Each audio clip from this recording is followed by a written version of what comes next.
तो हेलो दोस्तों, आज की इस वीडियो में हम देखेंगे प्रतिलोम त्रिकोणमिति की पहली प्रश्नावली जिसका नाम है 2.1। क्वेश्चन नंबर 3 से लेकर लास्ट क्वेश्चन तक सॉल्यूशन देखेंगे। तो वीडियो आप लास्ट तक देखिएगा जिससे आपका कोई भी क्वेश्चन छूटने न पाए और सभी डाउट क्लियर हो जाए। आप जानकारी के लिए बता दें, यदि आपको थ्योरी समझना है तो आप जो इसका पार्ट 1 है वो जरूर देखें। पार्ट 1 में हमने पूरा थ्योरी बताया और 2 क्वेश्चन सॉल्व करवाया, उसके आगे इस वीडियो में देखेंगे। तो चलिए विदाउट टाइम वेस्ट के अपने टॉपिक पे चलते हैं। तीसरा क्वेश्चन है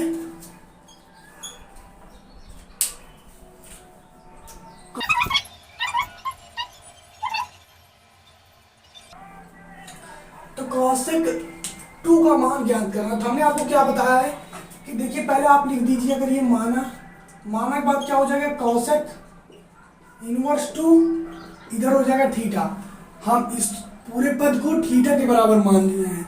अब जब हम थीटा के बराबर मान लिए हैं तो हम इस कॉसेक को जब इस साइड लेके चले आएंगे तो यहाँ केवल 2 बचेगा और एक कॉसेक थीटा हो जाएगा। एक कॉसेक थीटा हो जाएगा। अब हमें ये पता करना पड़ेगा कितने अंश का कॉसेक कितने अंश का मान होता है, 2। तो हम लोग इतना जानते हैं कि साइन जो 30 अंश होता है, साइन 30 अंश का मान होता है 1/2। इसका मतलब है कॉसेक 30 अंश का मान 2 होगा, क्योंकि साइन उसके उल्टा होता है। तो इसका मतलब यही है कॉसेक 30 अंश का मान होगा।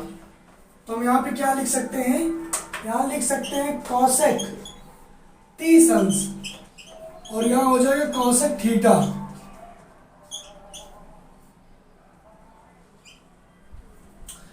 कॉसेक 30 अंश इक्वल टू कॉसेक थीटा। अब देखिए 30 अंश को हम इस तरीके से भी लिख सकते हैं, कॉसेक π/6 अपान में कॉसेक थीटा। ठीक, अब देखिए π/6 का क्या मतलब, π/6 का मतलब ये होता है 30, क्योंकि पाई का मतलब क्या होगा 180 अंश और 6 का मतलब हो जाएगा 6। तो यहाँ डिवाइड करेंगे 30 ही आएगा, तो इसीलिए इसे हम इस रूप में भी लिख सकते हैं। इसके बाद देखिए कॉसेक से कॉसेक कट जाएगा और थीटा इक्वल टू आ जाएगा π/6। ये इसका हो जाएगा राइट आंसर। ठीक है, तो ये आपको समझ में आ गया होगा। अब हम चलते हैं अगले क्वेश्चन है, क्वेश्चन नंबर 4 पे। तो दोस्तों अब चलते हैं हम अपने चौथे क्वेश्चन पे। इसका नाम है चौथा क्वेश्चन। ठीक है, ये चौथा क्वेश्चन मैं आपको बता दूं। अब इस चौथे क्वेश्चन का हम सॉल्यूशन देखेंगे। पहले देख लीजिए क्या हो जाएगा, माना तो tan इनवर्स को हम क्या लिख सकते हैं, tan इनवर्स हो जाएगा और यहाँ पे देखिए क्या है -√3, तो -√3 हो जाएगा, इधर हो जाएगा थीटा। अब इस tan इनवर्स को इस साइड लेके आएंगे तो यहाँ पे क्या हो जाएगा, यहाँ पे हो जाएगा -√3। इसके बाद यहाँ पे हो जाएगा tan थीटा। ठीक है, अब देखिए ये कितने अंश का मान होता है, √3। तो आप सभी को मालूम होगा tan 60 अंश का मान होता है √3। अब tan 60 अंश का मान √3 होता है, तो हम यहाँ पे क्या लिख सकते हैं, माइनस रूट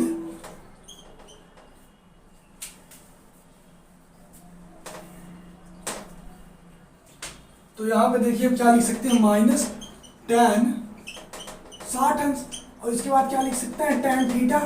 इसके बाद 60 अंश को हम क्या लिख सकते हैं कि -tan π/3। ठीक है, और यहाँ पे हो जाएगा tan थीटा। अब देखिए ये tan से tan कट जाएगा और इसका मान क्या आ जाएगा, थीटा इक्वल टू -π/3। अब देखिए जो मैंने आपको जो लोग पहला पार्ट देखे उसमें हमें बताया था ना मुख्य मान क्या होता है। तो मुख्य मान का कितना महत्व होता है आप देख लीजिए यहीं पे।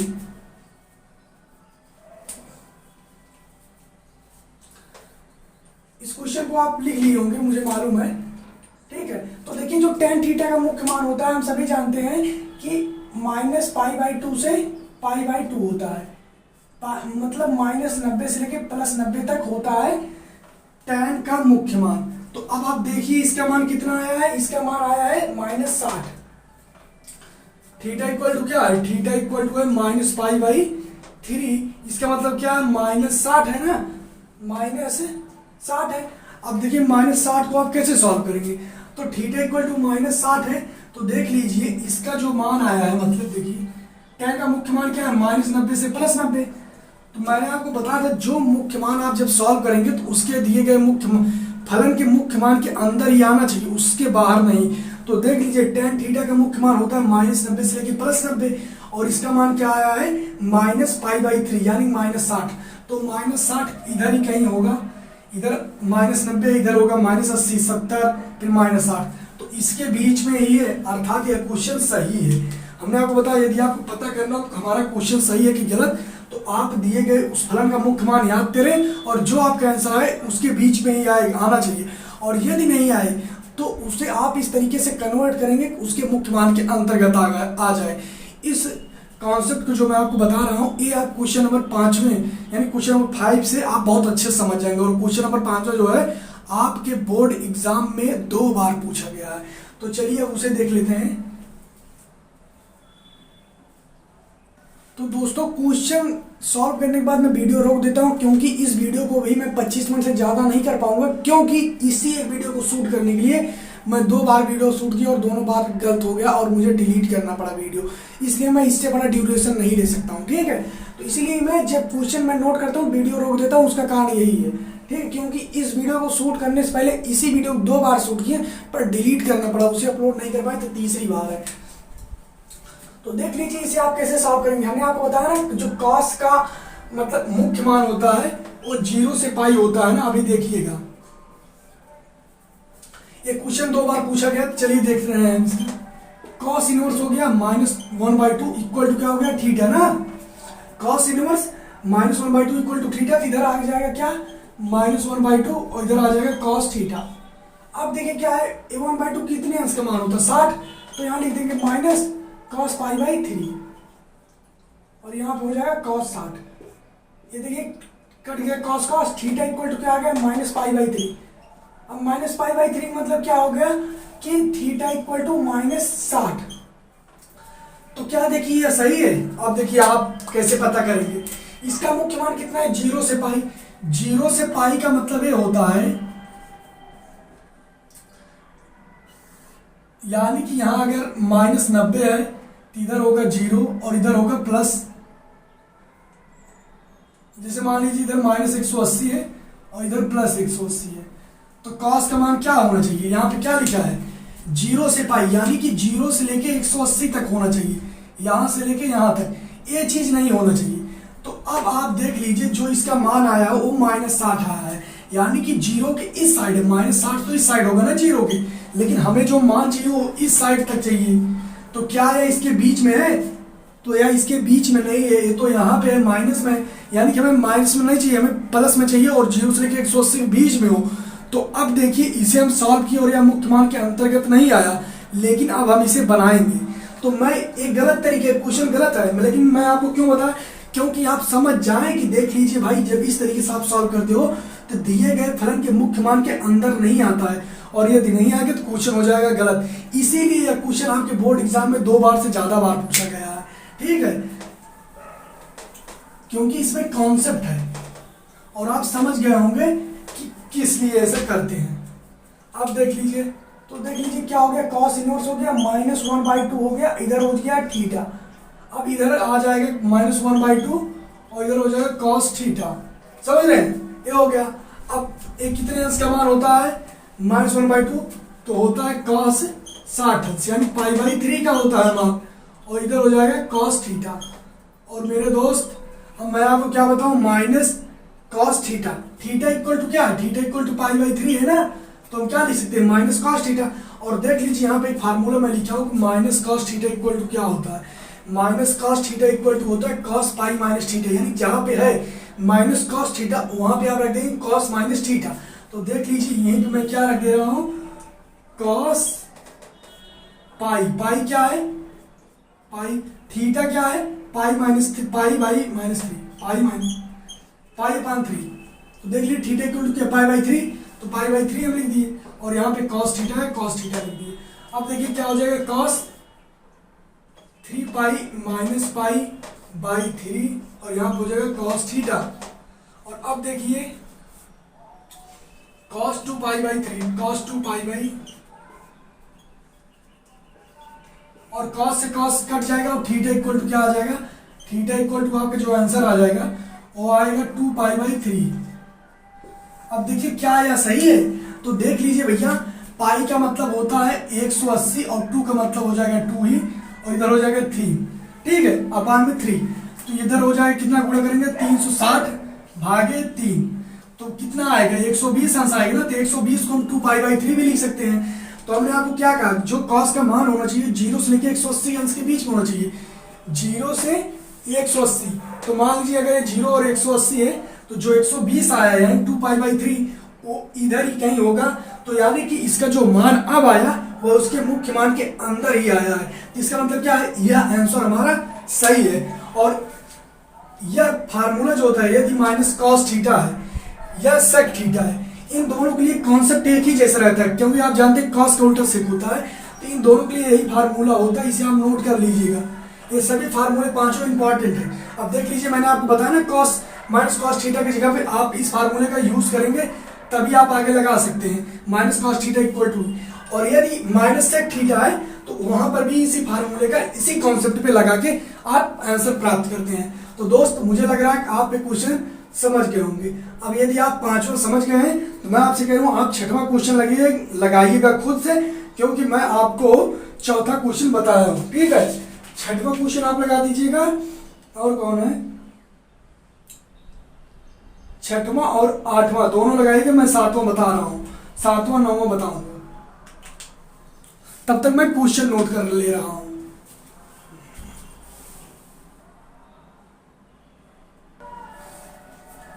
तो देखिए दोस्तों, ये हो गया 7वां क्वेश्चन, हम नोट कर लिए हैं। अब देखिए इसे कैसे सॉल्व करेंगे। तो सबकी जो अपना प्रोसेस है वही सपोज कर लेंगे, यानी कि मान लेंगे कि सेक इनवर्स 2 अपान में √3 ये किसके बराबर है, ये मान लेंगे हम थीटा के बराबर है, ठीक है। अब देखिए क्या हो जाएगा, सेक इधर आ जाएगा तो इधर क्या हो जाएगा √2 अपान √3, 2 अपान √3 इधर हो जाएगा सेक थीटा, ठीक है, सेक थीटा। और हम जानते हैं कि कॉस 30 अंश का मान होता है 3/2 √3, 3√2, हाँ, कॉस 30 अंश का मान होता है √3/2। और हमें मालूम है कि यदि कॉस 30 अंश का मान होगा √3/2 तो सेक 30 अंश का मान होगा, सेक 30 अंश का मान हो जाएगा 1 अपान कॉस 30 अंश। और जब कॉस 30 अंश रख देंगे इतना √3/2 तो यही जाकर ऊपर हो जाएगा √2 अपान √3। इसका मतलब 2 अपान √3 जो है कॉस सेक 30 अंश का मान है ना। तो कितने अंश का मान है, सेक 30 अंश। तो यहाँ पे हो जाएगा सेक थीटा। और यहाँ पे देखिए क्या है, सेक π/6। और यहाँ पे हो जाएगा सेक थीटा, सेक से सेक कट जाएगा और थीटा इक्वल टू क्या आ जाएगा π/6। अब देखिए जो मैं इसका मुख्य मान बताया हूँ, इसका भी मुख्य मान क्या होता है, 0 से लेके पाई होता है, और लेकिन 90 नहीं लिया जाता है, 90 को नहीं लिया जाता है। तो इसका मान कितना है, 30 अंश, पाई मतलब 180/6 तो 30 आएगा। तो 0 से लेके पाई, तो 0 से लेके पाई का मतलब क्या है, यहां तक है 0 से लेके पाई, ठीक है। अब इसमें कहा है कि 90 नहीं, अगर 90 को हम छोड़ भी दे, मान लीजिए यहाँ कहीं होगा, तो ये कितना है 30 अंश, तो 30 अंश इधर ही कहीं होगा, यानी कि इसके दिए गए फलन के मुख्य मान के अंदर ही आ रहा है। तो इसका मतलब यह भी हमारा क्वेश्चन सही है। अब हम चलते हैं क्वेश्चन नंबर 9 पे। तब तक मैं क्वेश्चन को नोट कर दे रहा हूँ, वीडियो को रोक दे रहा हूँ जिससे टाइम बच सके।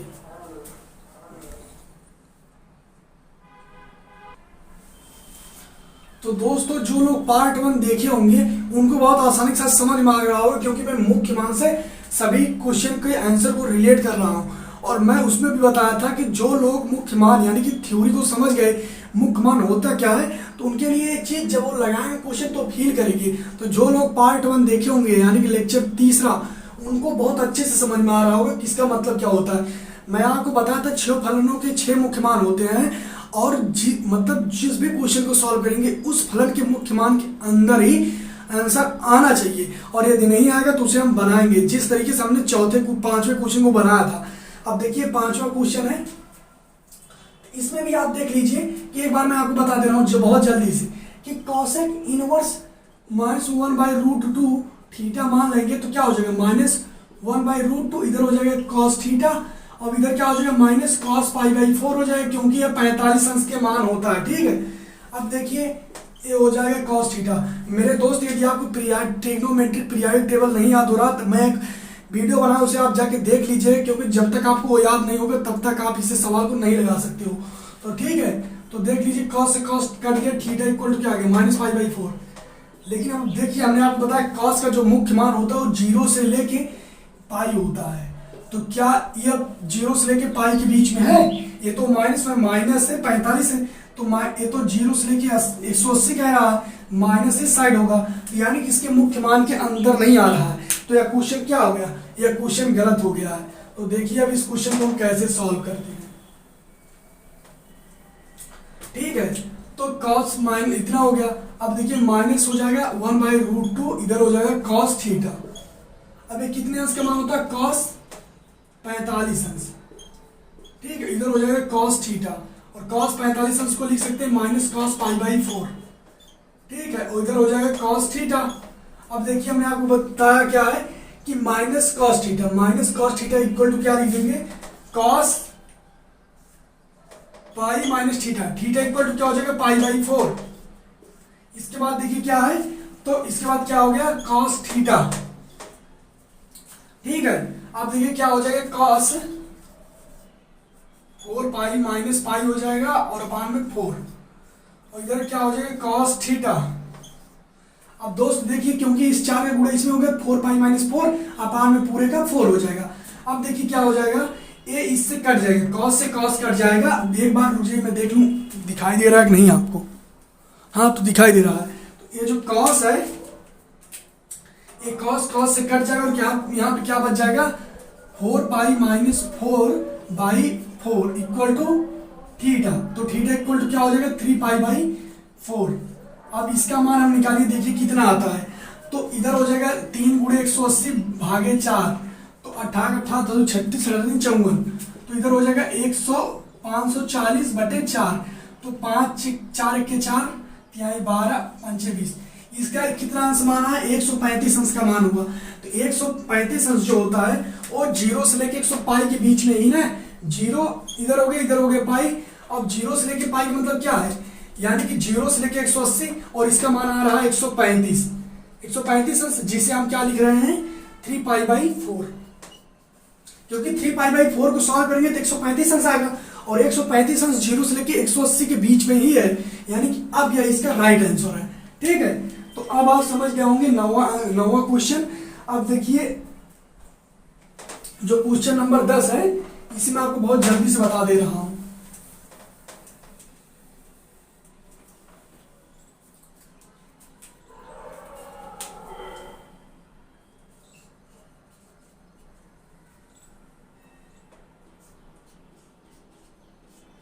अब देखिए क्या है कि मतलब हम ले लेंगे, माना cosec inverse equal to √2 equal to theta. इसके बाद क्या हो जाएगा? -√2 इक्वल टू क्या हो जाएगा? cosec theta. अब देखिए √2 हो गया ना, तो कितने अंश का मान होता है? क्योंकि cos हम जानते हैं cos जो होता है ये साइन का उल्टा होता है, और साइन का 1/√2 45 अंश का मान होता है, तो ये भी 45 अंश का मान ही होगा। तो इसका मतलब क्या हो गया?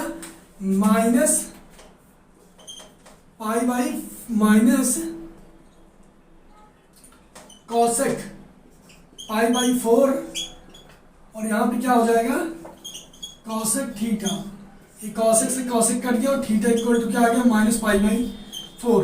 अब देखिए ये क्वेश्चन तो आ गया, लेकिन अब हम चलते हैं अपने ग्रामर क्वेश्चन पे। ग्रामर क्वेश्चन मोस्ट इंपॉर्टेंट है। ठीक है, ग्रामर मैं आपको बता दूंगा, इसके बाद बस जल्दी से बता देता। तो दोस्तों मैंने आपसे क्वेश्चन नंबर 6 कहा था लगाने के लिए, उसमें आप एक क्वेश्चन और इंक्लूड कर लीजिए, क्वेश्चन नंबर 11। आप लगाने की कोशिश करिएगा, आपको आ भी जाएगा, और यदि नहीं आता है तो आप कमेंट में कर दीजिएगा, मैं अगले पार्ट में आपको बता दूंगा। क्योंकि मैं आपको बताऊं 25 मिनट से ज्यादा वीडियो मैं नहीं कर सकता हूं, 20 मिनट हो चुका है, और मुझे अब 2-3 क्वेश्चन सॉल्व करने, इसीलिए मैं आपको कॉन्सेप्ट दे दूंगा ग्रामर क्वेश्चन कि आप कैसे सॉल्व करोगे। ठीक है, अब देखिए इस क्वेश्चन में हम आते हैं। इतना इसे समीकरण पहले हम एक मानेंगे, ठीक है, इसके बाद हम इसे मान लेंगे x और इसे मान लेंगे y। ठीक है, तो क्या लिखेंगे?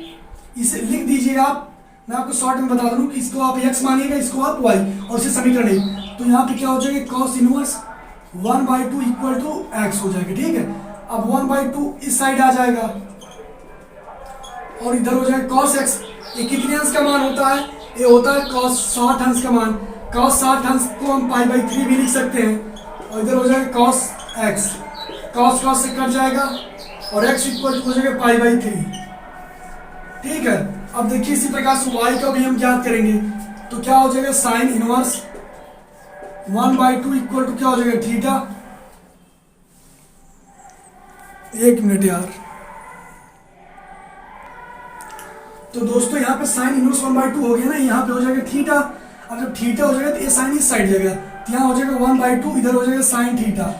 और हम जानते हैं कि 30 अंश का मान होता है साइन के केस में, 30 अंश का होता है, लेकिन कॉस के केस में 60 अंश का होता है, तो साइन 30 अंश लिख देंगे हम, और यहाँ पे हो जाएगा 60 अंश थीटा।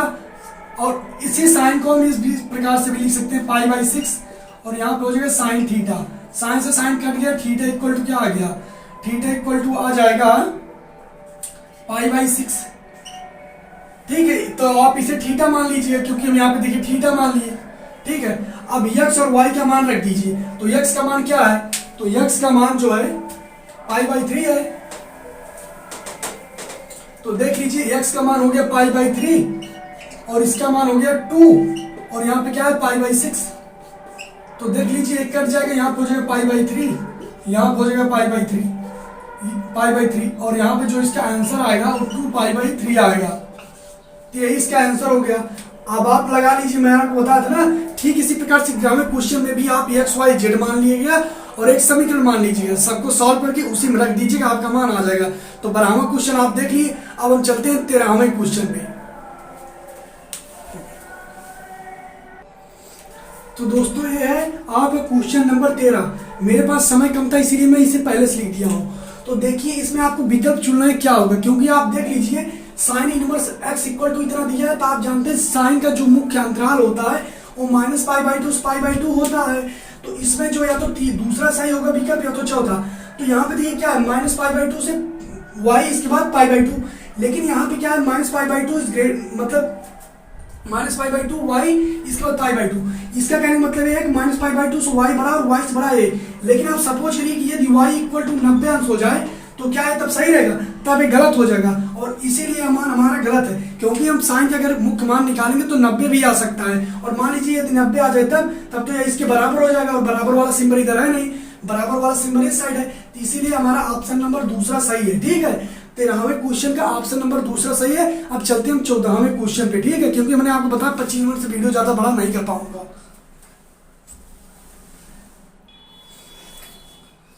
तो दोस्तों मैं सोचा था लास्ट वाला क्वेश्चन भी मैं आपको इसी वीडियो में समझा दूं, लेकिन अब फाइनली सुनिश्चित कर लिया हूं कि इस वीडियो में लास्ट वाला क्वेश्चन आप में नहीं बताऊंगा, अगला पार्ट आएगा बताऊंगा, क्योंकि ये क्वेश्चन थोड़ा सा कॉन्सेप्चुअल है। क्योंकि मैं आपको बताऊं जिस तरीके से कॉस का कॉन्सेप्ट होता है उसी प्रकार से सेक का, और इसमें माइनस में सेक दिया है। अगर मैं आपको जल्दी में बता दूं तो आप हो सकता है शायद ना समझ पाए, इसीलिए इसका जो लेक्चर 5वां रहेगा, लेक्चर 5वां और पार्ट 3, इसमें हम आपको क्वेश्चन नंबर 14वां भी बता देंगे, और जो 11वां नंबर क्वेश्चन कहते हैं आपसे लगाने के लिए वो भी बता देंगे, तो आप उसे देख लिए। क्योंकि यदि मैं जल्दी बहुत समझाऊं तो उसका मतलब नहीं रहेगा ना, इसीलिए मैं सोचे पार्ट 3 कर लेंगे। और यदि अभी समझाने लगे तो 25 मिनट से वीडियो बड़ा हो जाएगा, और फिर वीडियो बनाना मुझे फिर से वीडियो बनाना पड़ेगा। इसका कारण क्या होता है कि मैं 2 बार वीडियो को रिकॉर्ड करने के बाद भी आप तीसरी बार कर रहा हूँ, क्योंकि यार मेरी मोबाइल की स्टोरेज ज़्यादा नहीं है, तो मैं ज़्यादा बड़ा वीडियो नहीं शूट कर पाता हूँ। क्योंकि वीडियो शूट करने के बाद एडिटिंग करनी पड़ती है, तो स्टोरेज रह ही नहीं पाता, तो एडिटिंग कहाँ से हो पाएगी, तो इसीलिए ऐसा करना पड़ता है। ठीक है, तो 25 मिनट से वीडियो ज़्यादा हो नहीं पाएगा, अच्छे से समझ लिए होगे। 13वां क्वेश्चन आप थोड़ा ध्यान से स्लो 1-2 बार देख लोगे, समझ में आ जाएगा। ठीक है, मिलते हैं नेक्स्ट वीडियो। अपने दोस्तों में हो सके शेयर कर देना, एक बार भी आपका कोई टाइम वेस्ट नहीं किया हूँ, जो किया हूँ आपके काम के बाद, तो हो सकेगा शेयर कर देना, कमेंट कर देना। ठीक है, मिलते हैं नेक्स्ट लेक्चर में, यानी कि 5वें में पार्ट 3 में, उसमें 11 नंबर और 14 नंबर क्वेश्चन को देखेंगे। तब तक के लिए बाय बाय।